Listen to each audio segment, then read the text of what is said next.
Good evening. Hello. Hold on, I'm trying to get on my, here we go. iPad sort of, there we go. How are you? I'm fine. Good.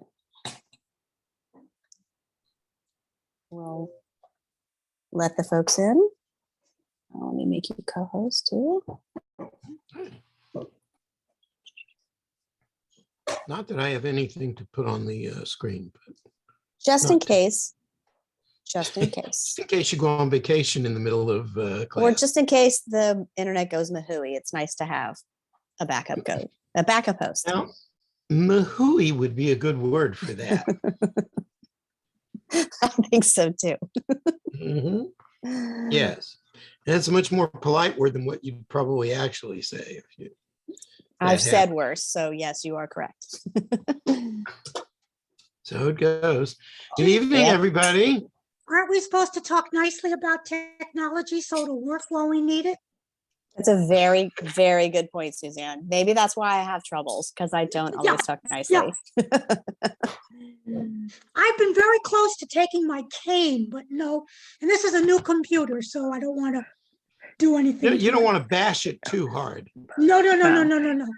Not yet. It Yes. senses fear. It senses fear. So Oh, we know that. Except I like the fact of having a night class and not having to drive because I don't drive anymore at night. So Uh-huh. And good. Yeah. it's good. All right. Well, the good thing is that, you can enjoy this class without driving. This is And true. I'd rather you didn't. That's probably very wise. Yes. The commute from my kitchen is very short, like 3 steps. Yes. Yes. And frankly, I'm suspicious of people who take my classes while they're driving. So, As well, you should be. no, I mean, I had a session with someone today to practice some reading they're doing, and she's in her car, right? And I say, "Are you sure we're doing this here?" And she said, "Well, yeah, I pulled over." I said, "Oh, good. Well, that's some consolation. Yeah. Yeah, I feel like I'm so glad I'm not going to cause an accident." Well, back in the Oh, old days when we still could actually get together with people, my sister would call me sometimes on her way to and from work. And it was like, I'd go, "Okay, Janet, is that rain that I hear on your windshield? Oh, it's ice storm." It's like, get off the damn phone and put your eyes in front. She lives in Massachusetts, and watch where you're going and call me when you get home.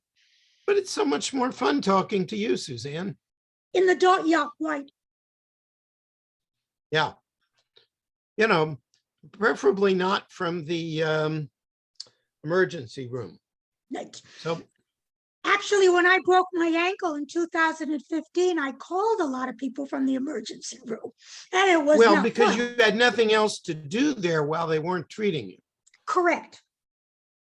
Okay. So, we left, let's get started. When we last met last year, we left off with the temple burning and the Jews going into exile. So not a very cheery moment in Jewish history.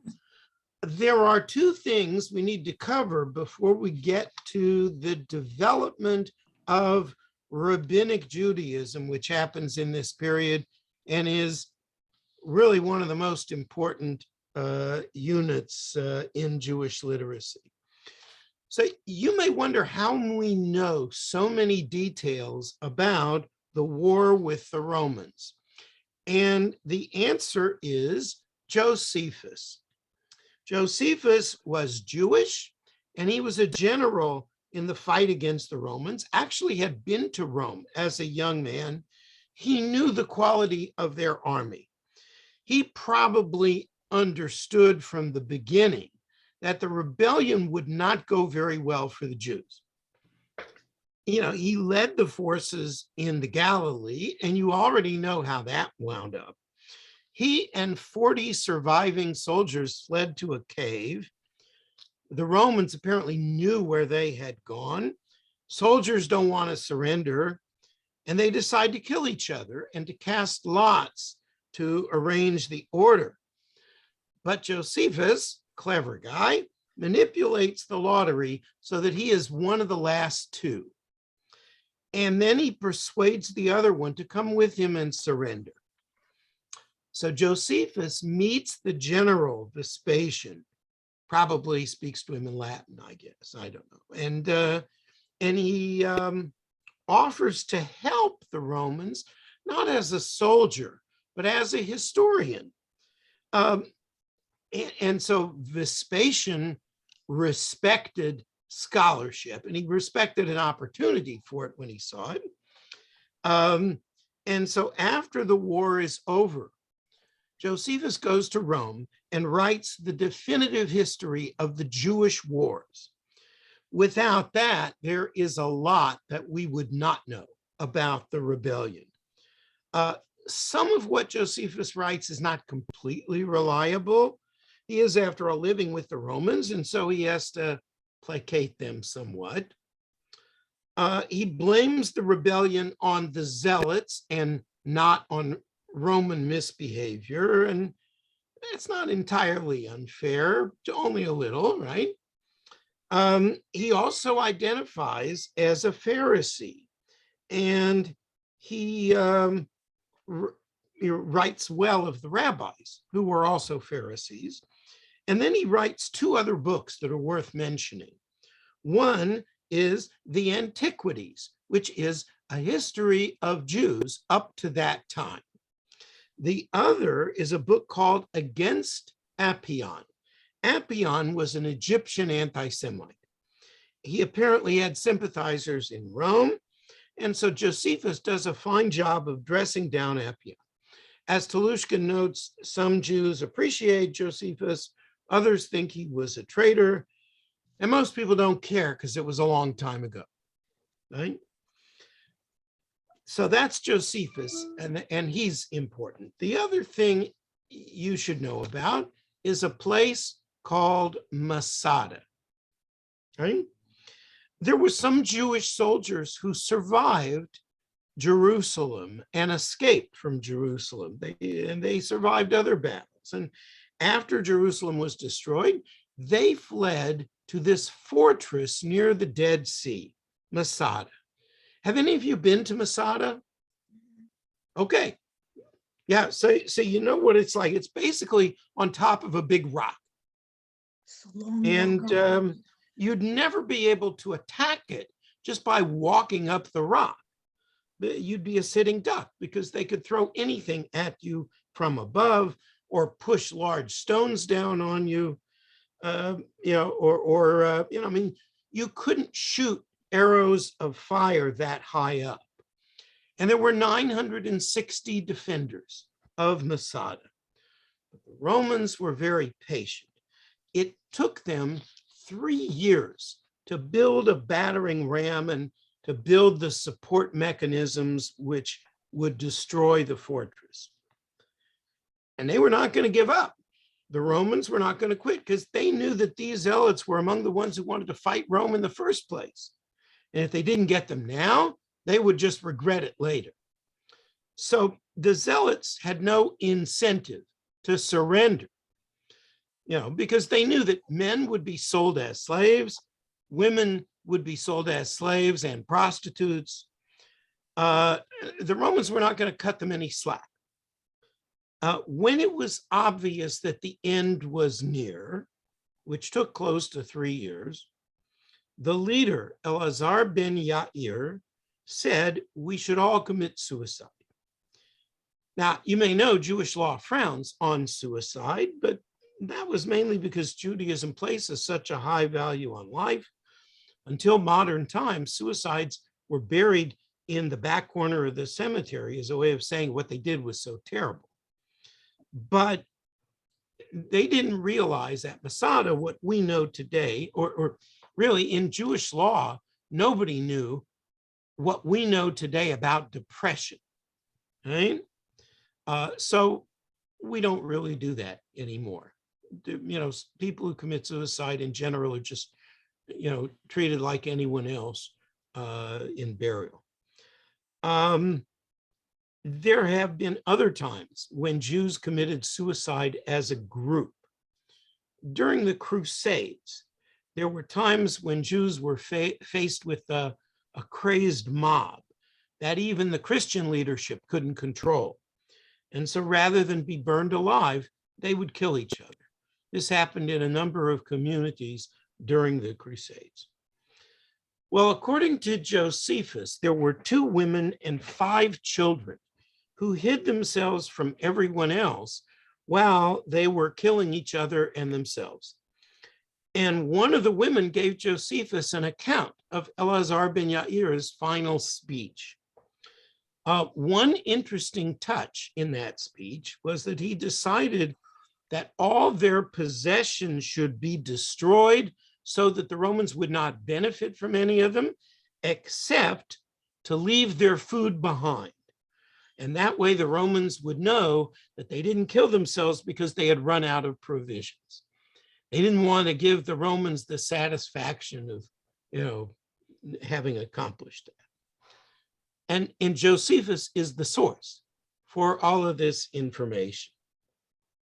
The Talmud includes a few other historical events, but does not mention the story of Masada. And that may be because the rabbis just disapproved of the zealots, and they were trying to rebuild the Jewish religion for a time without a temple and without independence. And so they just ignored them, just ignored the zealots. And so, as Telushkin notes, Jews did not even know about Masada until modern times because they didn't read Josephus. Josephus only became known to Jews in the last couple of centuries. Only in the 20th century did it really become well known to Jews, and it inspired the fighters of the Warsaw Ghetto, right? And many of the fighters in the Israeli War of Independence. In the 1960s, there was also an archaeological dig at Masada, and they found the synagogue. They found 2 mikvahs there, and they found 25 skeletons. And many Israelis have said over the years, Masada will not fall again. That's a very common phrase among Israeli defenders today. So comments or questions up to here?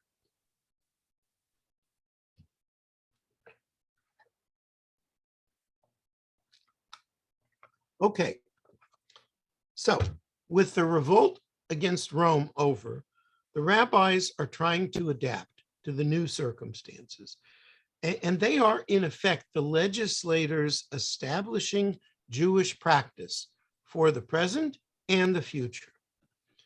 There are no other leaders in Jewish life. There are no more Sadducees, no more Zealots, no more Essenes.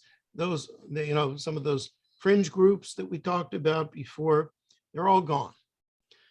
But the rabbis had 2 other things going for them. First of all, they had the Torah, the basic structure for Jewish life.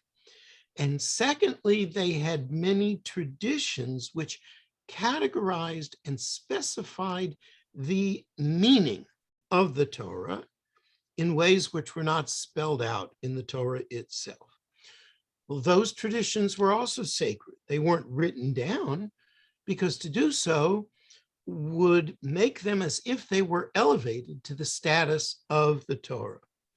But they were preserved orally for a very long time. And so there developed the theory of 2 Torahs, the written Torah and the oral Torah. There are countless examples of things that are very important in Jewish life, both then and now, but that are not written in the written Torah. Telushkin names a few of the more important ones. Now, what do we do to mark Shabbat as a special day? I mean, yes, we're told in the written Torah to remember the Sabbath day and to guard the Sabbath day, to keep it holy. But what does that mean? Right? So it was the oral tradition, the oral Torah, which created specific rituals through which Shabbat was both remembered and guarded. First of all, there were positive things we do to remember or to mark Shabbat. So if you light candles on Friday before sunset, and I hope you do, that practice comes from the oral Torah. If you make Kiddush in your household on Friday before dinner, and I hope you do, that comes from the oral Torah. Why do we read Torah on Shabbat morning? There's not a verse in the Torah that says, read me every Shabbat, right? It's in the oral Torah. But these things became completely central to Shabbat observance. They became the ways we remember Shabbat, and they still are. Guarding Shabbat, well, presumably that means keeping anything from interfering with the holiness of Shabbat. Now, in the written Torah, there were only a few specific things that were ruled out. You're not supposed to light a fire. You're not supposed to plow your field. But the oral Torah includes 39 categories of prohibited activity plus multiple subcategories. I won't go into all 39 categories. I don't think that's essential. But if you look at what happens in the synagogue or in a traditional Jewish home, there's no cooking on Shabbat. All your food has to be cooked beforehand. It can be warmed, but not cooked on Shabbat, assuming that you have a source of heat that doesn't have to be lit on Shabbat. Now, there's that part about lighting a fire. Okay? The written Torah doesn't say anything about handling money or spending money on Shabbat. The oral Torah does. And by the way, spending money and handling money are considered two separate things. And this is something I thought I should explain. Right? Spending money, in effect, is doing business. Right? So that's a no-no. But handling money, picture this. Somebody in the synagogue on Shabbat morning says, Rabbi, I have something for you. It's a gift. And he puts an envelope in my hand. Right?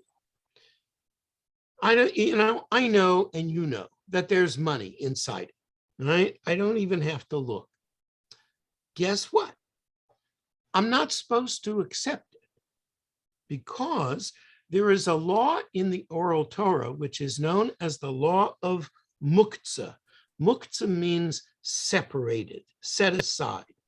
The law says that if an object has no legitimate usage on Shabbat, you're not supposed to handle it at all, right? Or at least not move it. So all of you who were planning to come to synagogue next Saturday and slip me an envelope, when you see me at Shabbat services, don't do it, right? That's a no-no. It's not in the written Torah, but very much a part of the oral Torah. The dietary laws include a rule that we don't serve milk and meat together.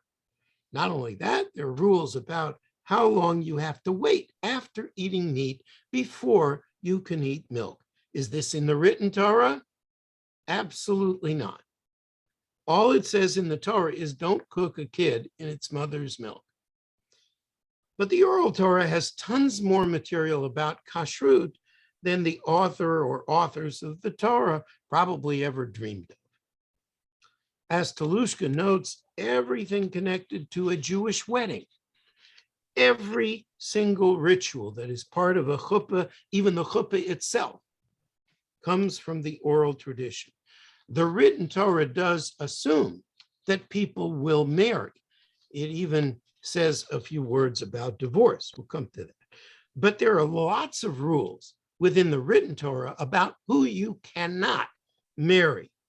Many of them are conveyed indirectly. So for instance, in Leviticus 18, which by the way is the traditional Torah reading for Yom Kippur afternoon. Verse 6 introduces this section by saying, "None of you shall come near any one of his own flesh to uncover nakedness." In other words, no incest, right? Doesn't have to say you can't marry your sister. It doesn't have to say, you don't marry your brother, right? It says, don't get naked with them, right? Or, not your brother, not your stepmother, whatever, right? If you read that chapter in Leviticus 18, you'll see there's a long list of the people you're not supposed to get naked with, right? But clearly the written Torah prohibits incest. Also, the Torah in Deuteronomy chapter 7 talks about when the people come to the land of Israel, they are not to intermarry with the surrounding nations. But the oral Torah assumes that this prohibition applies to marrying all non-Jews. I'm sure that even among the Canaanites, who were the worst of the worst in that time, there were probably some good Canaanites, right? Who would have happily married into a nice Jewish family, right? It's not about good or bad. It's about maintaining some boundaries around the Jewish people. And that is one of the very important functions of both the written Torah and the oral Torah. Let me stop for a moment and just ask if anybody has any questions up to here.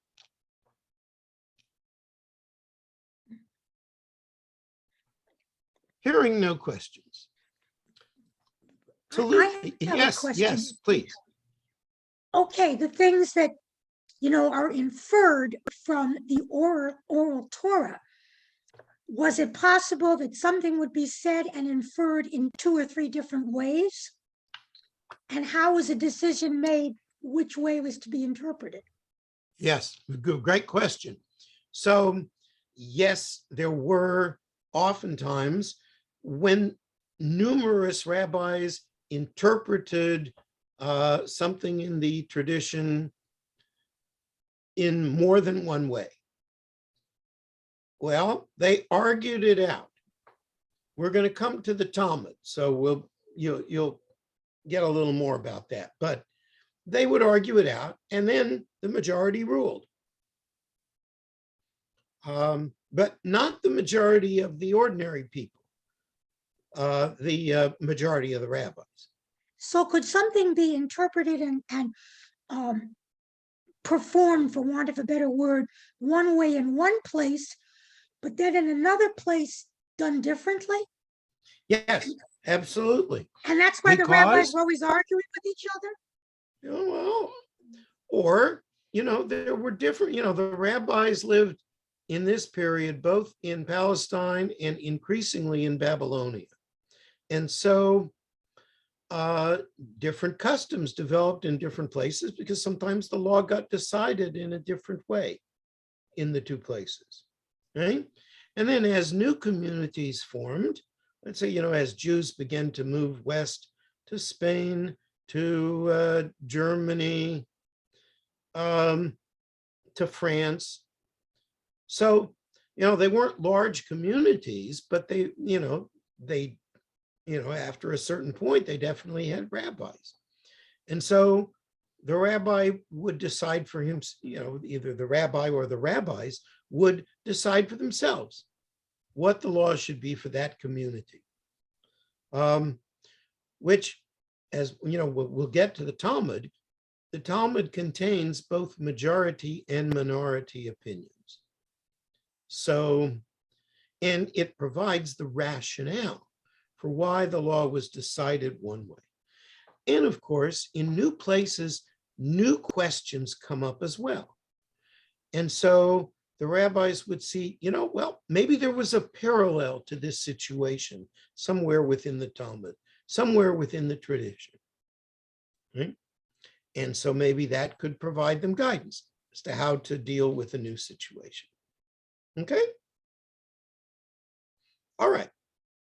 Other questions? Okay.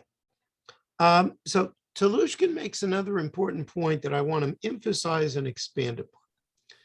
There were laws that, if they were carried out literally, they would have had terrible consequences.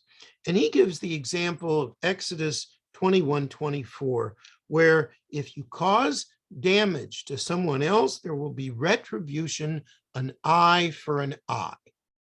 Right? Does that mean that if you cause someone to lose an eye, that you get your eye poked out? Well, that would be awful. And it wouldn't necessarily be a fair punishment. I mean, what if the guy who poked your eye out only has one eye? Right?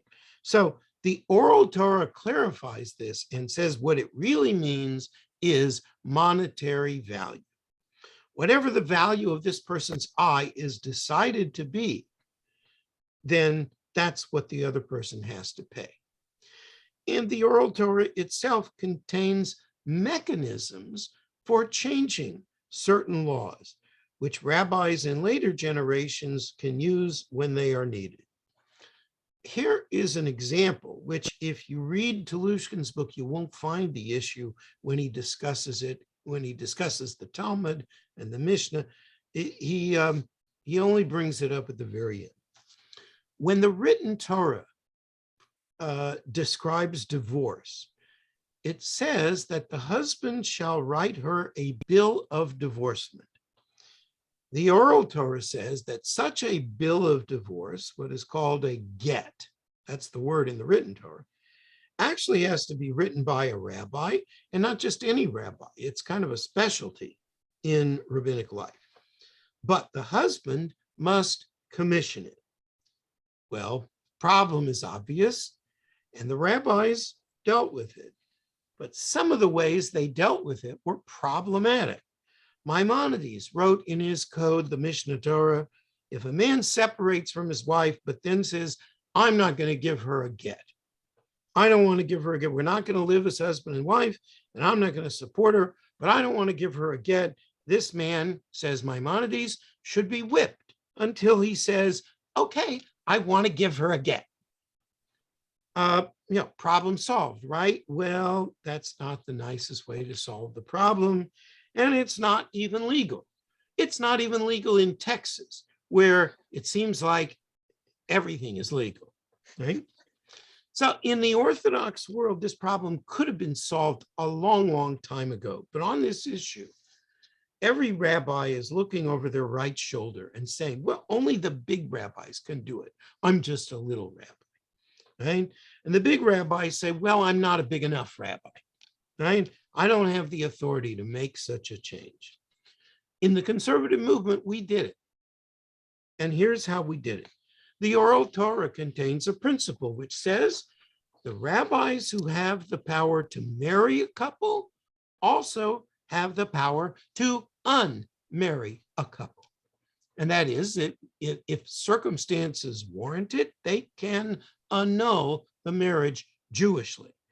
And if a husband, let's say the couple gets a civil divorce, but a husband refuses to give his wife a get afterwards, then our Beit Din of rabbis will approach him and explain to him. And if they can't persuade him to give her a get, they will annul the marriage Jewishly, and any conservative rabbi will marry them again the next time around. Okay?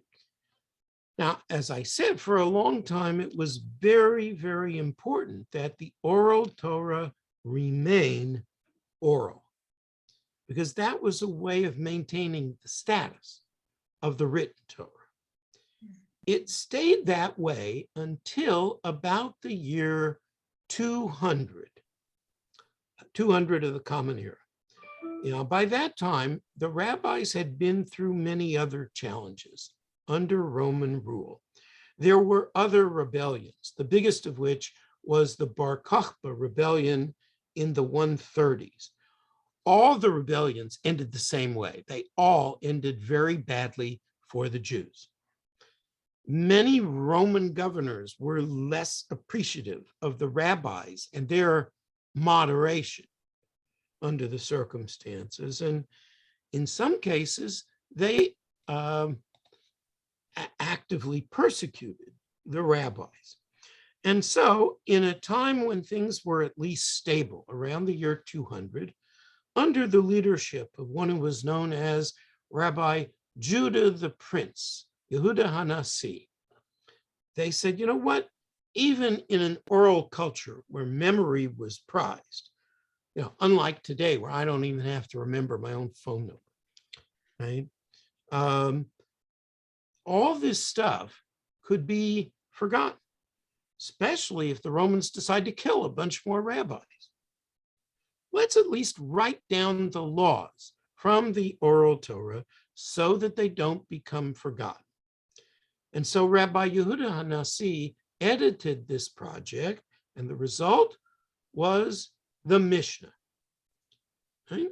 Mishna meaning that which was taught. Unlike the written Torah, in the Mishna, everything is organized by topic. Don't try to organize the Torah by the order of the laws. It's a total hodgepodge. Right? In the Mishnah, there are 6 orders, and within those 6 divisions, there are 63 tractates. Telushkin gives you a lot of information about each of the 6 divisions. If you want to look at that, that's fine. I don't think it's such essential information. But there are a few things you should know about the Mishnah as a code of law. In most legal codes, the law is set out, and that is that. In the Mishnah, there will also frequently be a minority opinion listed. Telushkin suggested that this might have been done in order to guide scholars in later generations. More directly, it suggested that sometimes the law was not totally settled and that there was room for discussion in the future. That a minority opinion in one generation might become the accepted law in the other. And that's a very important point, and I'll return to that shortly. There is one tractate in the Mishnah which is not law. It contains the ethical teachings of the leading sages going back over many centuries, even going a little beyond the time of Rabbi Judah the Prince. It also has 6 chapters. And in many communities over a long period of time, it became customary to study one chapter on each of the 6 Shabbat afternoons between Passover and Shavuot. It may have been added to the Mishnah after the rest of the Mishnah was completed. The 6th chapter was definitely an add-on, right? But this tractate was called Avot, which means fathers, after the sages whose teachings were included in it. So it became known as Pirkei Avot, the chapters of the fathers. Sometimes in English, it's referred to as the ethics of the fathers because, after all, it is a collection of their ethical teachings. I've taught quite a few classes dealing with Pirkei Avot.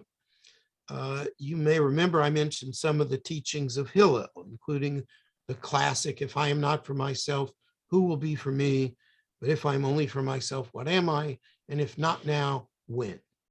This and other such gems are included in Pirkei Avot.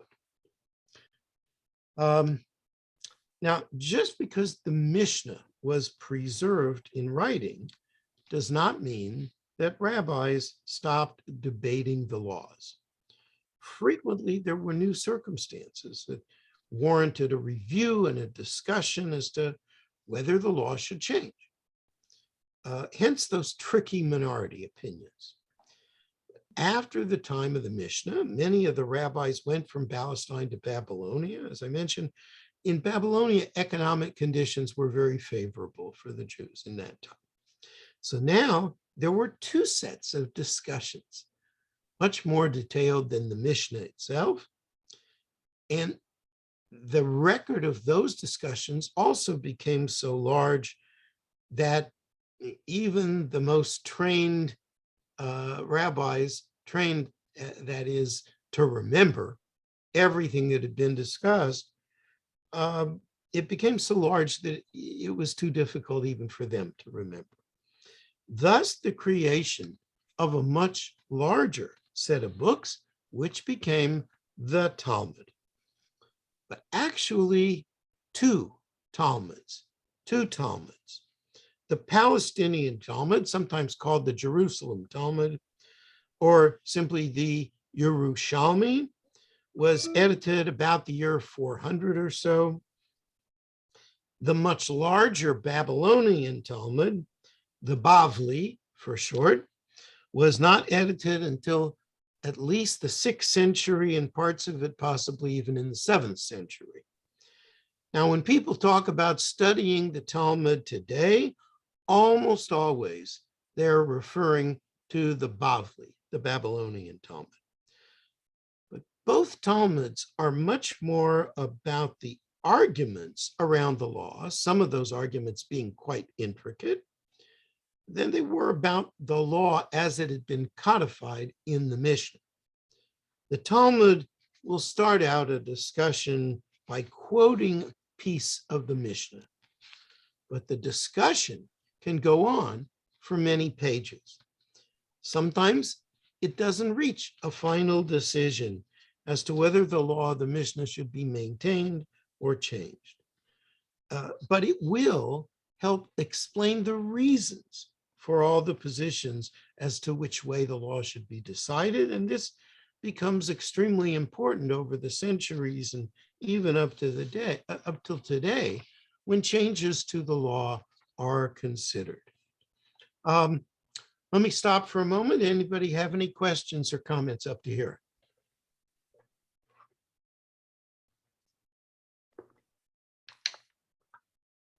All right. I have not. Okay.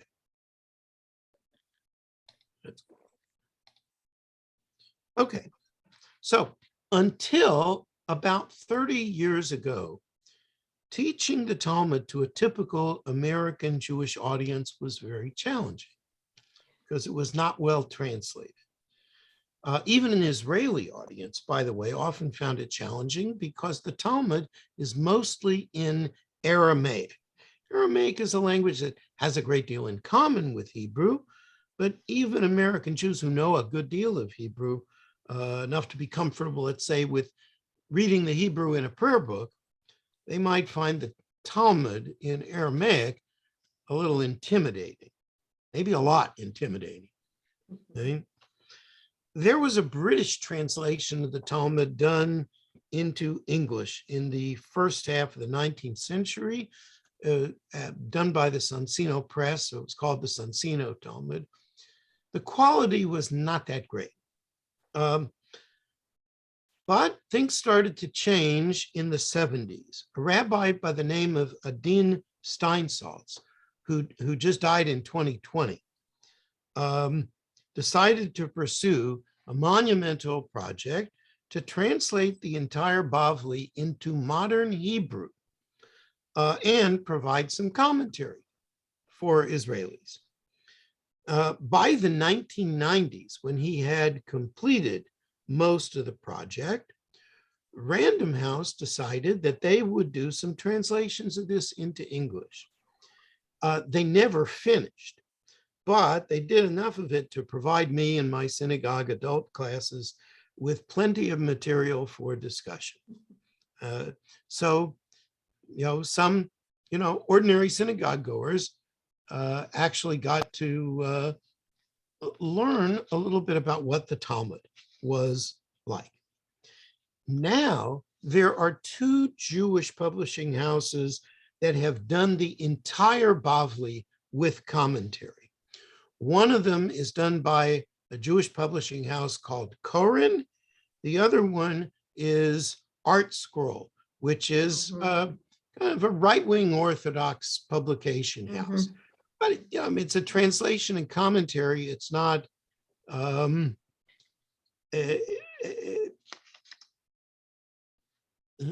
it doesn't force you to accept a whole lot of dogma. Okay? Both of these translations are very useful. The Quran, I think, is a little easier for people coming in with less background, and the print is larger, and it's a nice piece of work. Little expensive to buy a whole set of Talmud, but that's the way it goes. It's a big book, right? You gotta wait until it goes on sale. Now, Or goes digital. yeah, of course, if you want, we talked about Sefaria, okay? So I think, if not all, at least most of the Talmud is available in translation in English on Sefaria. So if you actually wanted to study Talmud by yourself, I mean, it wouldn't be great for a group, but, unless you're all sitting there with Sefaria on your phone, like I have it, right?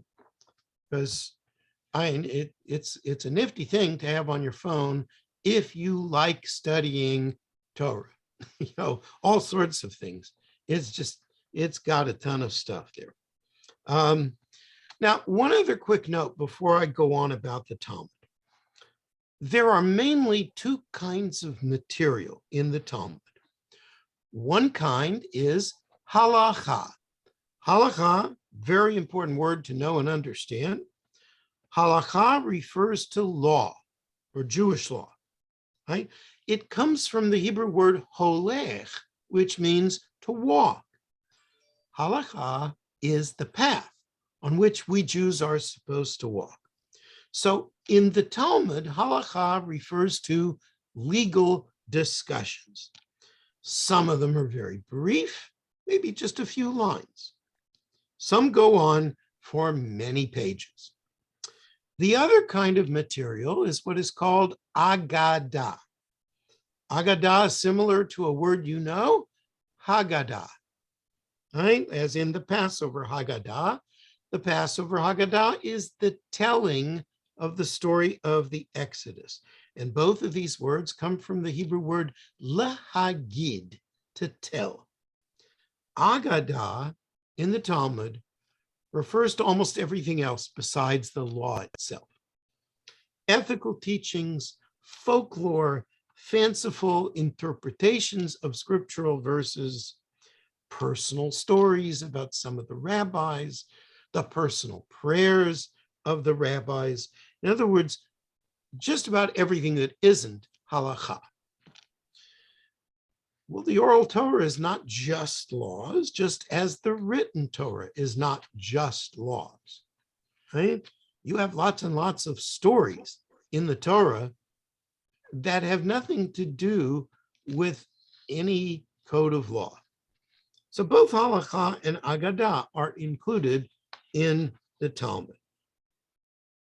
Now, a typical volume of Talmud in the original contains just over 2,700 dual-faced pages.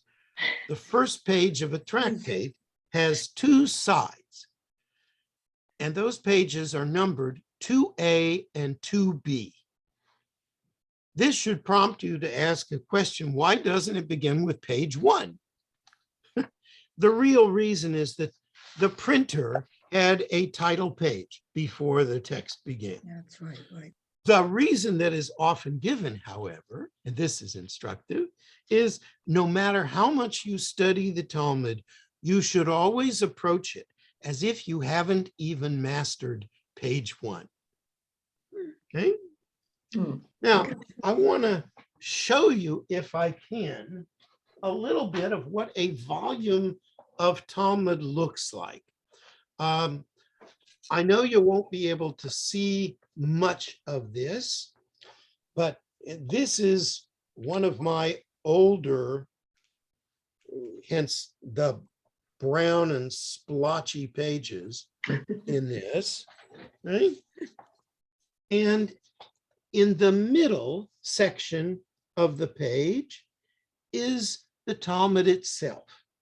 In slightly bigger print, this is a big volume, right? So it's more readable than if I had a book, say, about half this size. Every Talmud has commentaries. Okay.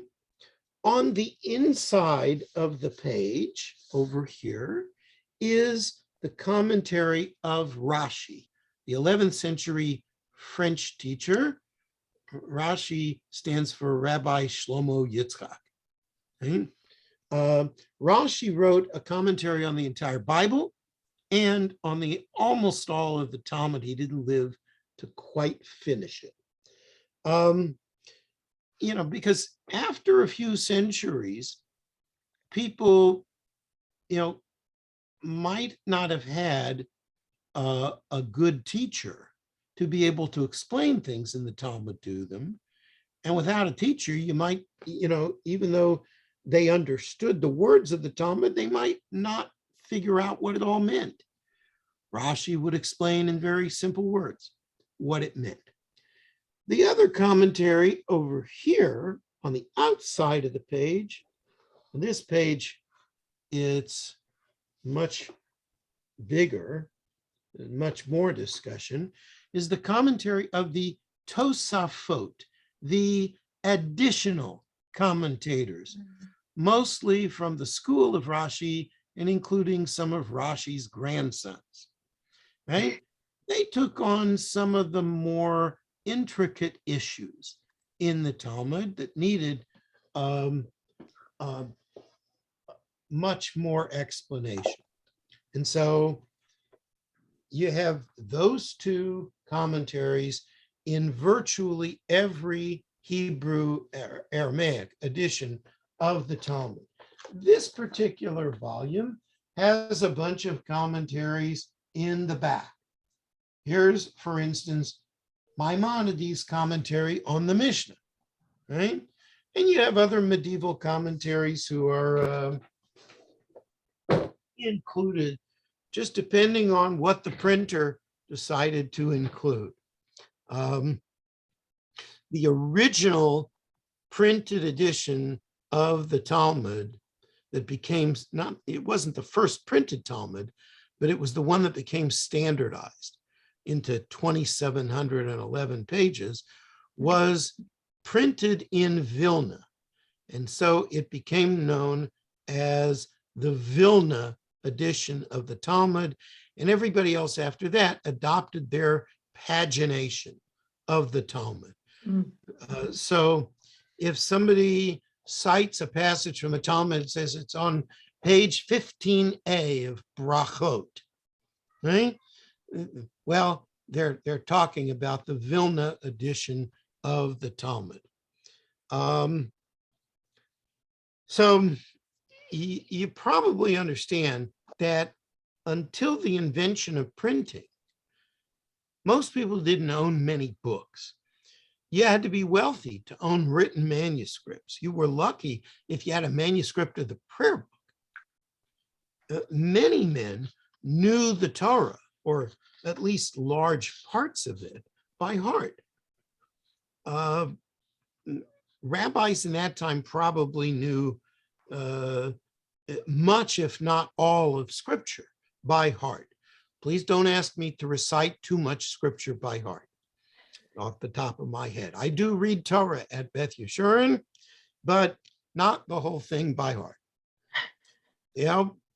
Printing is a wonderful thing, but it has, made us less dependent on memory. Now, there have always been a significant number of Jewish men, and now also Jewish women, who study the Bavli regularly. In 1923, one of the leading Polish rabbis, a fellow named Meir Shapiro, proposed to establish a cycle for the study of Talmud, 1 page per day, which any Jew in the world could join, either individually or in groups, study groups, right? And by doing so, they could complete the entire Bavli in about 7.5 years, right? If you divide 7.5 into 2,711 pages, that's about what you will get. And this project caught on and has become more and more popular over the years. It's become known as Daf Yomi. Daf Yomi means a daily page. So people who study Torah are often inclined to study the Daf Yomi, the particular page of the Talmud for that day. There is at least one group in Houston I know of that studies Daf Yomi every morning. Worldwide, there are tens of thousands of Jews doing the Daf Yomi. You know, when I was a younger man, I didn't think I would ever cover that much Talmud. I did want to continue learning Talmud after rabbinical school, but maybe not all 2,711 pages. Okay? But nonetheless, I did complete one cycle of the Daf Yomi some years back. I wouldn't recommend it to most people at Beth Yeshurun. I think there are other things you can do learning-wise, which would be Jewishly more productive, depending on your background and the time you have available and, you know, what level of learning you begin with. But it does illustrate how important the Talmud was and is within Jewish life, and how important Jewish learning in general is, right? And also the fact that it's not limited to an elite. I mean, I tell you, if this is something that tens of thousands of Jews over the world are doing, you know, the Jewish elite isn't that big. There's not that many, right? I'm not part of the Jewish elite, okay, just so you know, right? But, you know, but Jewish learning is there, and it's meant to be there for everyone, right? Telushkin tells a story that I read in one of Rabbi Abraham Joshua Heschel's books, that there is a book at the YIVO Yiddish Institute in New York. YIVO stands for Yiddischer Wissenschaftlicher Institute, the study for Yiddish in New York.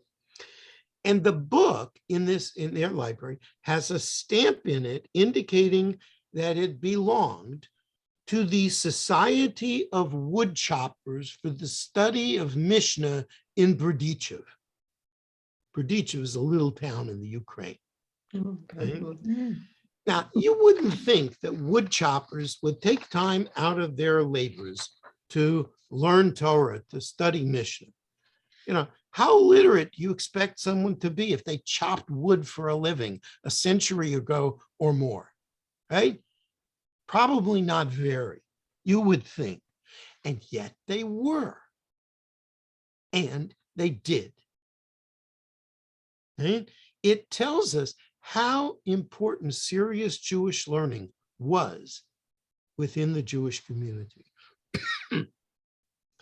And while the culture in Eastern Europe, which supported this, was destroyed by the Nazis,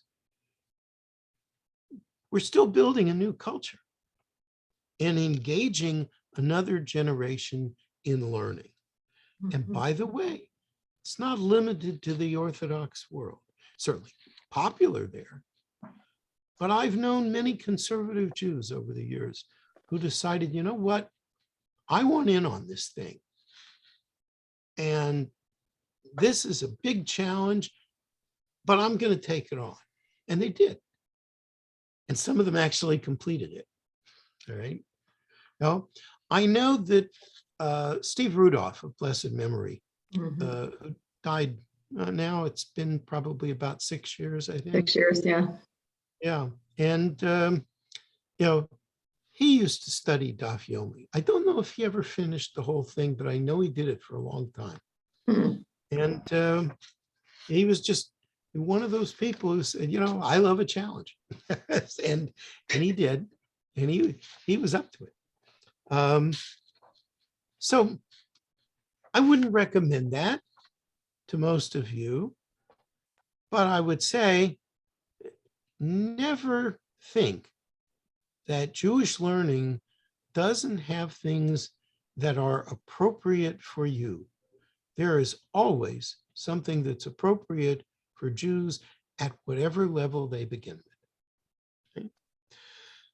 Comments or questions up to here? A lot to look at. 2,700 pages. Oh, I'm not even talking about that.